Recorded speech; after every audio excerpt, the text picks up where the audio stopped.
பிரதமரை அவதூறாக பேசியதாக அமைச்சர் அனிதா ராதாகிருஷ்ணன் மீது வழக்கு பதிவு செய்யப்பட்டுள்ளது.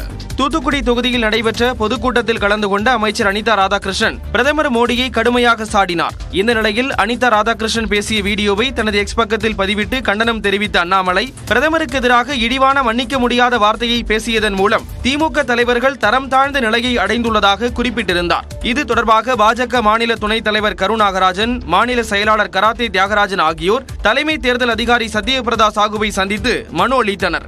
இதனிடையே அனிதா ராதாகிருஷ்ணன் மீது வழக்கு பதிவு செய்ய வேண்டும் என்று தூத்துக்குடி மாவட்ட பாஜக தலைவர் சித்ராங்கதன் மாவட்ட தேர்தல் பிரிவு அலுவலகத்தில் புகார் அளித்திருந்தார். இந்த நிலையில் மெஞ்ஞானபுரம் காவல் நிலைய போலீசார் வழக்கு பதிவு செய்துள்ளனர். பொது இடத்தில் ஆபாசமாக பேசுதல் பிரிவில் அனிதா ராதாகிருஷ்ணன் மீது வழக்கு பதிவு செய்யப்பட்டுள்ளது. இதுகுறித்து அறிக்கை விடுத்துள்ள பாஜக செய்தி தொடர்பாளர் NS பிரசாத், அனிதா ராதாகிருஷ்ணனை உடனடியாக அமைச்சர் பதவியிலிருந்து டிஸ்மிஸ் செய்ய வேண்டும் என்று வலியுறுத்தியுள்ளார்.